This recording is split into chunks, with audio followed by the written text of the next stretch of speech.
प्रिय छात्रों, हम लोग ज्योग्राफी की क्लास में आज जिस टॉपिक को पढ़ने जा रहे हैं वो वर्षा है, रेन, जिसको वर्षण और इंग्लिश में प्रेसिपिटेशंस भी बोलते हैं। वर्षण को पढ़ने से पहले दो शब्द का व्याख्या बहुत ही जरूरी है, क्योंकि वर्षण का जो संबंध है ये दो शब्दों से है। एक को बोलते हैं आर्द्रता यानी ह्यूमिडिटी,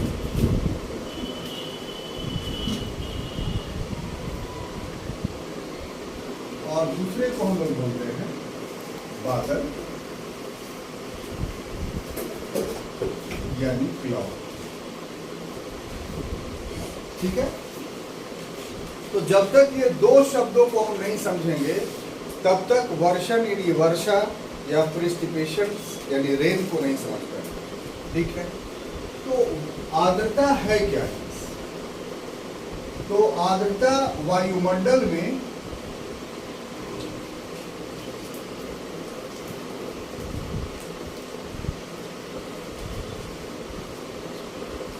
जल की उपस्थिति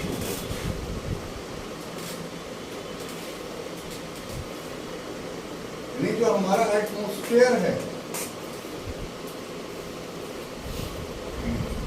इस एटमॉस्फेयर में जो जल के अंश होते हैं तो वही उस एटमॉस्फेयर को, प्रकृति को चेंज कर देता है और उसको आर्द्र बना देता है, ह्यूमिड बना देता है। तो जो जलवायु ह्यूमिड बनता है वो जिस चीज से बनता है उसको ह्यूमिडिटी बोलते हैं, आर्द्रता बोलते हैं। इस तरीके से आर्द्रता का अर्थ हुआ कि वायुमंडल में, एटमॉस्फेयर में जल की उपस्थिति। क्लियर? अब देखिए, ये जो जल की उपस्थिति है ये उस वायुमंडल में 0 से लेकर करके 5% तक की, लेकिन यही काफी महत्वपूर्ण है। मान लिया 1 किलो जो है वो आप वायु आप लीजिए तो उसमें 0 से लेके 5 किलो तक ही जो है वो 0 से लेके 5 ग्राम तक ही जो है वो उसमें जल के अंश रहेंगे, और ये जब जल के अंश रहेंगे तो उसी को हम बोलेंगे कि ये वायु आर्द्र हो। क्लियर? अब देखिए साहब कि ये जो जल की उपस्थिति 0 से 5% तक हमने लिखा, इसके अनेक रूप हैं। ये एक रूप में नहीं मिलता है। अनेक रूप का मतलब क्या कि ये वाष्प के रूप में भी मिलेगा यानी वेपर के रूप में, ये जल के रूप में भी रहेगा यानी वाटर के रूप में, और ये हिम यानी आइस के रूप में भी रह सकता है। जो जल की उपस्थिति है वायुमंडल में वो वाष्प के रूप में नहीं, भाप के रूप में भी रह सकता है, जल के रूप में भी रह सकता है, और हिम के रूप में भी रह सकता है। कोई कंफ्यूजन नहीं है आपको? अब देखिए कि इसके साथ जो आर्द्रता के साथ जुड़ी हुई चीजें जो है वो क्या चीज? तो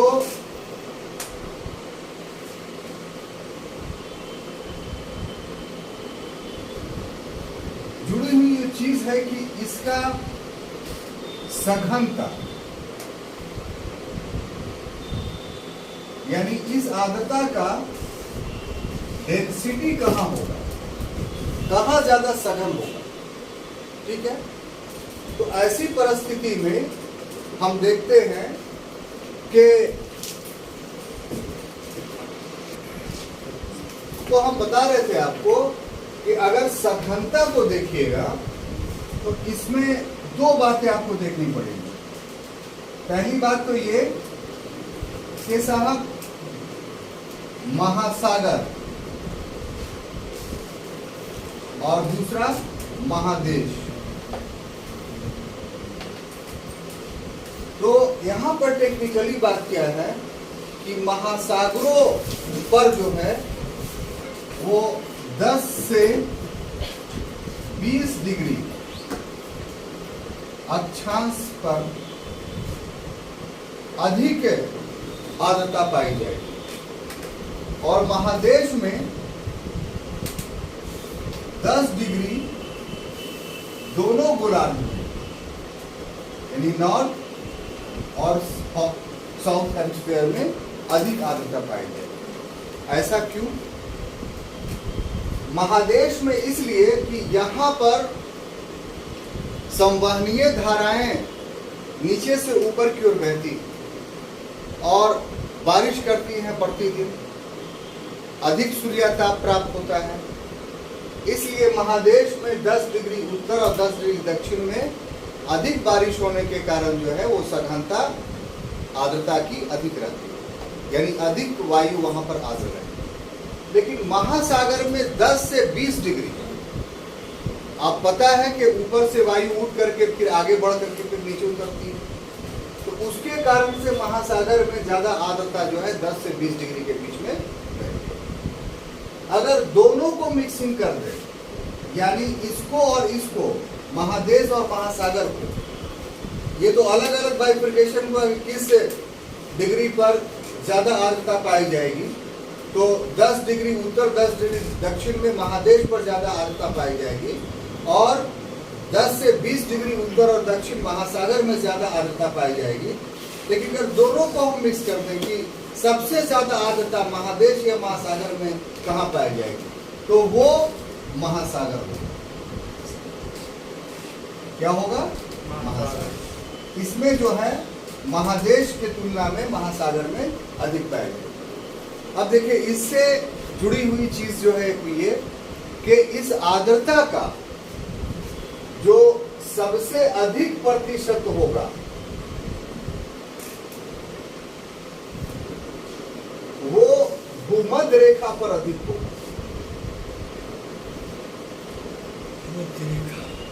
इक्वेटर पर जो है क्या होगा?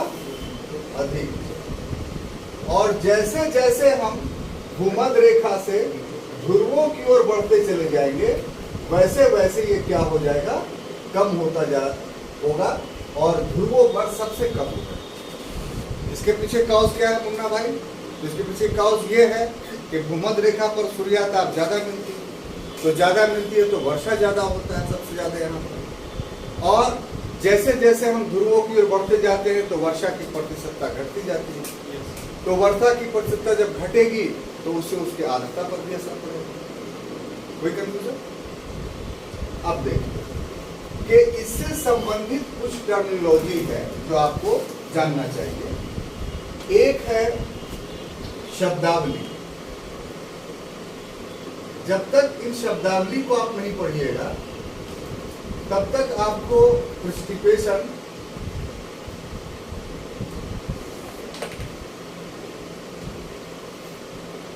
समझ में नहीं आएगा। उसमें सबसे पहला है जल चक्र, यानी वाटर साइकिल।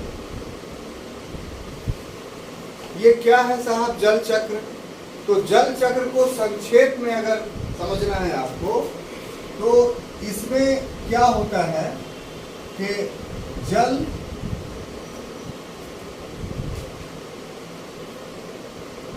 वाष्प बनता है ना? वाष्प बनने के बाद फिर इसमें संघनन होता है, ठीक है? वाष्प का मतलब हुआ वेपोरेशन, या इसको एवेपोरेशन बोलेंगे।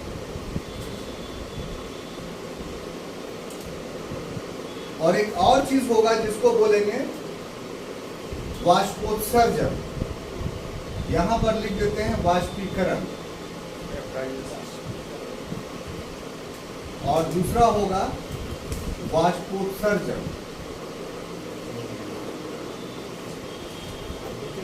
इसका इंग्लिश होगा ट्रांसपायरेशन। ट्रांसपायरेशन। अब पुरीता जी आप ये बताइए, बहुत टेक्निकली बात है, कि वाष्पीकरण और वाष्पोत्सर्जन में क्या फर्क है? बता देंगे तो हम माने।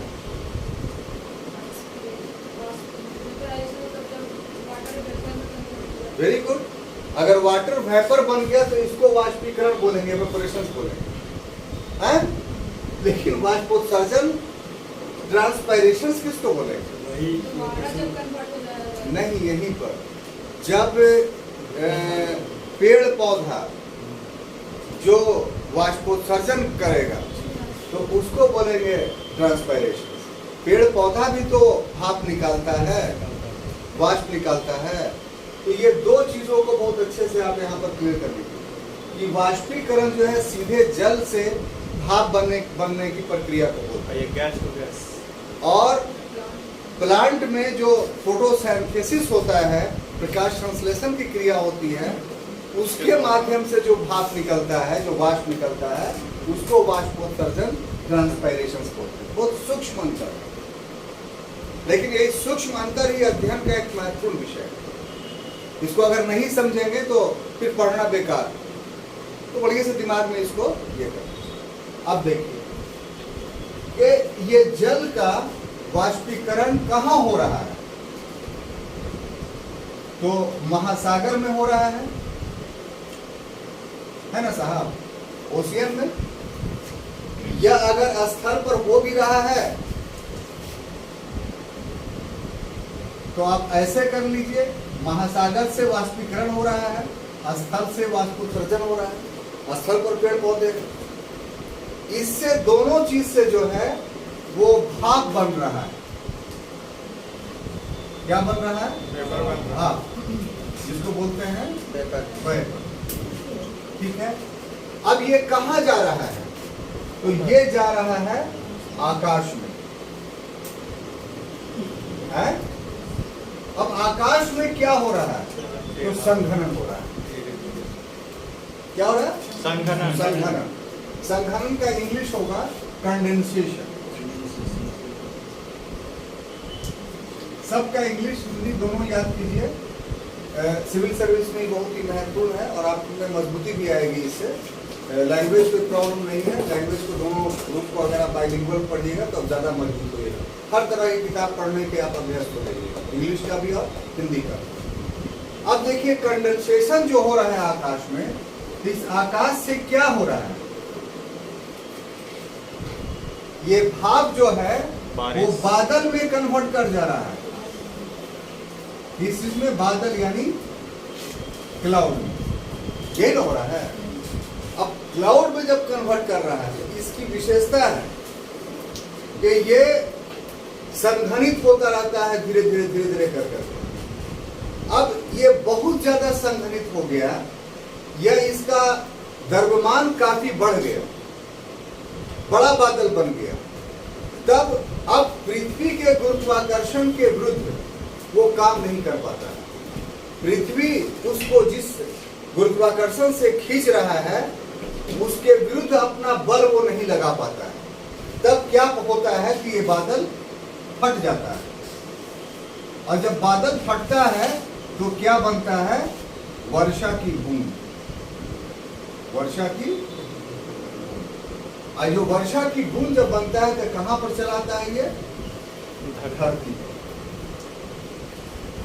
तो इस साइकिल को जो है वो हम लोग बोलेंगे क्या? जल चक्र। इसमें एक डेटा और है जो आपको अपने मस्तिष्क में रखना चाहिए, वो ये कि अगर कोई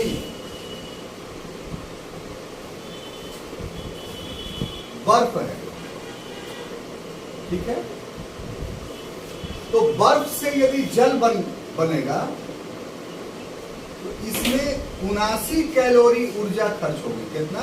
79। ठीक है। बर्फ से जल बनने में और जल से वाष्प बनने में, क्योंकि ये दोनों प्रक्रिया चल रही है, जल से वाष्प, ये इसमें 709 कैलोरी ऊष्मा खर्च होती है या निकलती है। तो तीन अवस्थाएं है ना भाई जल की। एक हुआ आइस के रूप में, बर्फ के रूप में, एक हुआ जल के रूप में, और एक हुआ वाष्प के रूप में। तो बर्फ से अगर जल बनेगा तो 79 कैलोरी ऊष्मा खर्च हो रहा है, और जल से अगर अगर वाष्प बनेगा तो 709 कैलोरी उस पर खर्च हो रहा है। तो ये भी इसी जल चक्र में ये डेटा आपको अपने मस्तिष्क में रखना है। Yes sir. कोई कंफ्यूजन? नहीं। अब आप आगे आइए। दूसरा जो है निरपेक्ष आर्द्रता। क्या चीज? निरपेक्ष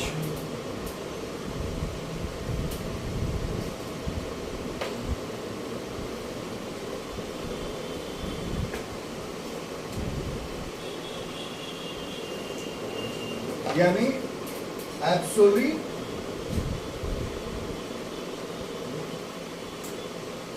ह्यूमिडिटी।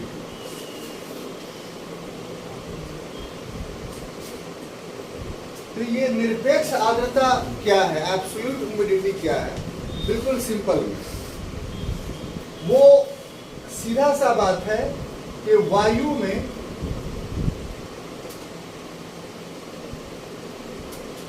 जल की उपस्थिति, वायु में जितना जल उपस्थित रहेगा तो वही उसका निरपेक्ष आर्द्रता कहेंगे। जैसे एग्जांपल के तौर पर 1 किलोग्राम अगर वायु है इसमें 2 ग्राम जल, तो उसका निरपेक्ष आर्द्रता क्या हुआ? 2 ग्राम। ठीक है। अब इसी से जुड़ा हुआ एक चीज है, वो है संतृप्त वायु। संतृप्त वायु, इसका इंग्लिश होगा सैचुरेटेड एयर। अब ये क्या हुआ कि वायु में जल ग्रहण करने का सामर्थ्य, ठीक है, वायु में जल ग्रहण करने का सामर्थ्य। हम ऐसा क्यों लिख रहे हैं? आप इस बात को अभी भी पूर्व में पढ़ चुके हैं कि हर लैटिट्यूड पर जल ग्रहण करने का सामर्थ्य अलग अलग होगा। सबसे ज्यादा सामर्थ्य कहाँ होगा? तो इक्वेटर पर होगा, वो एकदम फुल 5% जल ग्रहण कर लेगा। जैसे जैसे हम ध्रुवों के तरफ जाएंगे वैसे वैसे कम होता जाएगा, ध्रुवों पर बिल्कुल 0 हो जाएगा। तो जितना सामर्थ्य है उस सामर्थ्य के अनुसार यदि जल ग्रहण कर लेता है वो अपने सामर्थ्य के अनुसार, तो इस गर्भित वायु को हम लोग क्या बोलेंगे? संतृप्त वायु। मतलब अब उसके बाद वो जल ग्रहण नहीं करेगा इसके बाद, और सबसे ज्यादा जल ग्रहण करने का सामर्थ्य वायु में कहीं पर होता है तो वो भूमध्य रेखा पर होता है। क्लियर? अब देखिए एक और टर्मिनोलॉजी है, वो है संघनन, जिसको इंग्लिश से बोलते हैं कंडेंसेशन। ये क्या है साहब? तो ये सीधी सी बात है कि वाष्प का जल बनना और जल के बाद फिर बर्फ बनना। हाँ भाई, जल से डायरेक्ट बर्फ थोड़ी बनेगा मैडम। जल से पहले क्या बनेगा? वेपर बनेगा, और वेपर से क्या, सॉरी, वाष्प से पहले क्या बनेगा? जल बनेगा, और जल के बाद क्या बनेगा?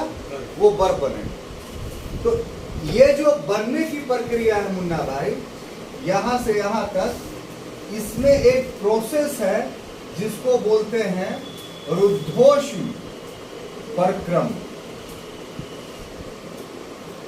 इंग्लिश इसका बोलेंगे एडियाबेटिक,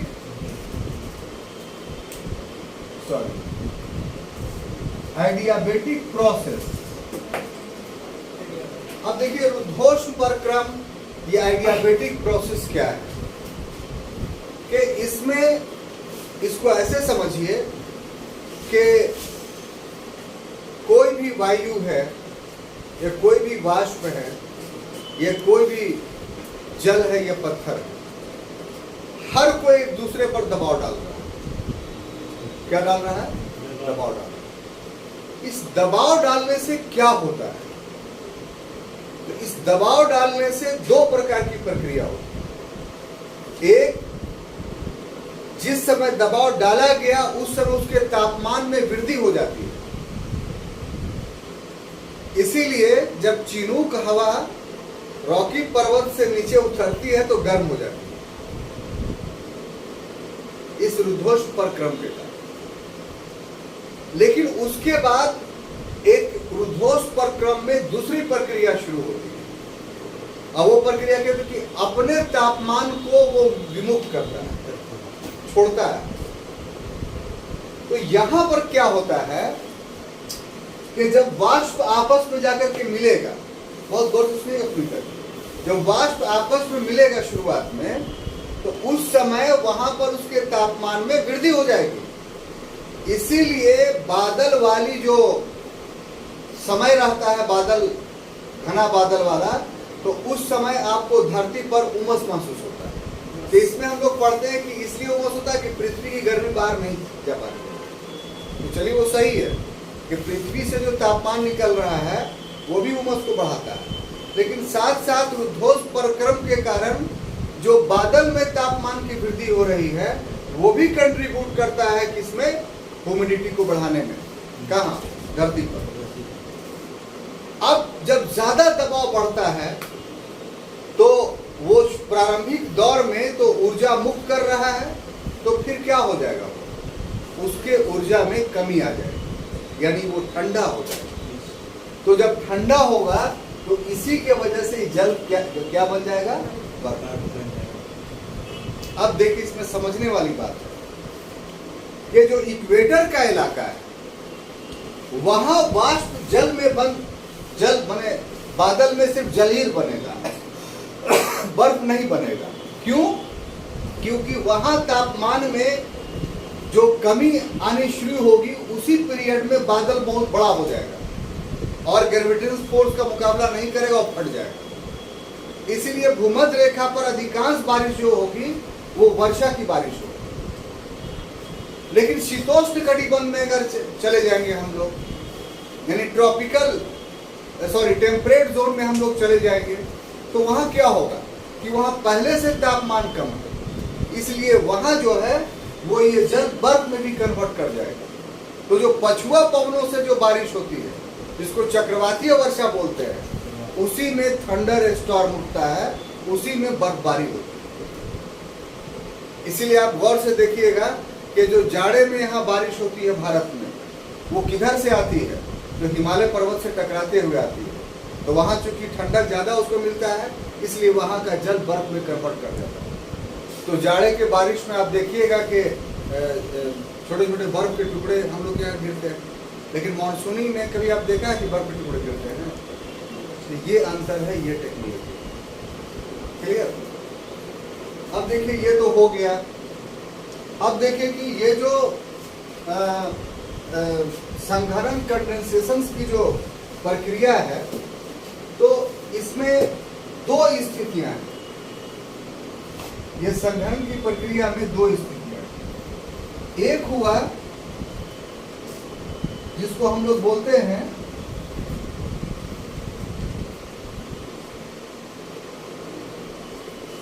ओसान।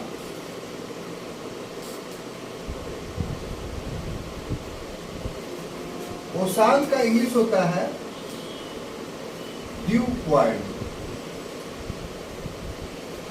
ओसान ओस से बना है, जिससे ओस, ओस का मतलब होता है कि ना वो जल है ना बर्फ है। कितनी सुंदर बात, नहीं वो जल है और ना ही वो बर्फ है, बल्कि उसके बीच का है। तो इसीलिए ओस को देखिएगा कि थोड़ा दुधिया होता है, सुफीद तरह का होता है, रहता है पानी, लेकिन थोड़ा सुफीदपन रहता है, उसमें दुधियापन रहता है। तो मतलब कि वो बर्फ बनने वाला था लेकिन नहीं बना, और जल के अपने प्रकृति को वो छोड़ दिया। तो जब जल संघनन की प्रक्रिया में आता है तो वो सबसे पहले ओस बनता है, ड्यू बनता है। ठीक है। अब इसके साथ एक चीज जुड़ा हुआ है, हिमांक। हिमांक को बोलेंगे फ्रीजिंग पॉइंट। क्या? Freezing point. यानी ओस का हिमांक, यानी ओस जब बन गया तो ये हिमांक पर जब पहुंचेगा तो दो चीज होगी, या तो हिमांक के ये ऊपर रहेगा, ठीक है, या फिर हिमांक के ये नीचे चला जाएगा। ड्यू पॉइंट की दो अवस्था हो सकती है। एक ड्यू पॉइंट हिमांक यानी जमने की अवस्था से पूर्व की अवस्था, और एक जमने की अवस्था से नीचे की अवस्था। तो इससे फिर दूसरी चीज बनेगी। अगर नीचे की अवस्था में आएगी तो तुषार और हिम बनेगा। तुषार और हिम मतलब आइस। और यदि ऊपर की अवस्था में रहेगा तो ओस और कुहासा बनेगा। ओस और कुहासा बनेगा। ठीक है। अब देखिए क्या है कि इस सारे टर्मिनोलॉजी को समझिए। जैसे ओस बोलते हैं तो ओस यानी ड्यू क्या है कि सुबह सुबह आप पेड़ पौधे की पत्तियों पर देखते हैं कि जल जमा हुआ है। लेकिन जल जो जमा, तो जल तो जहां पड़ेगा टघर जाएगा, लेकिन वो जल जो है गोलाई लिए हुए रहता है। इसका मतलब हुआ कि उस जो ओस है उसके कण जल के तुलना में थोड़ा कंडेंस हो गए, ज्यादा कंडेंस हो गए। लेकिन इतना कंडेंस नहीं होगा कि बर्फ बन गया। इतना ही हुए हैं कि जल में संसंजक बल, कोहेसिव फोर्स पैदा हो गया। इसलिए जल के अणुओं को वो इकट्ठा किए हुए हैं और पत्ती पर वो जल की बूंदों के रूप में पाए गए। अब देखिए, यही अगर हिमांक से नीचे चला गया तो फिर वो तुषार बन गया, जिसको फ्रोस्ट बोलते हैं। अब वो जल की बूंद नहीं रहेगी, बल्कि वो पत्थर का छोटा छोटा टुकड़ा हो जाएगा। तो बर्फबारी जो होती है, यानी पत्थर का माने बड़ा नहीं, मतलब बर्फ के तरह, जैसे बर्फ को चूर देते हैं ना, और चूरने के बाद जैसे फाहा बन जाता है, तो उस टाइप की स्थिति जब हो जाएगी तो उसको तुषार बोलेंगे, पोस्ट बोलेंगे। और अगर हिमांक से वो ऊपर में है तब उसको कोहरा बोलेंगे। कोहरा में फॉग बोलेंगे। क्या? तो उसमें जो है वो धुंधला दिखाई पड़ेगा आपको वायुमंडल, थोड़े दूर के बाद दिखाई नहीं पड़ेगा। इसमें सघनता के आधार पर इसके अलग अलग रूप। क्लियर? तो ये तो एक पूरा चीज हो गया। तो आज की क्लास में यही, बाकी वर्षा के जो प्रकार हैं उसको कल के क्लास में हम लोग देखेंगे, काइंड्स ऑफ द प्रेसिपिटेशंस। क्लियर?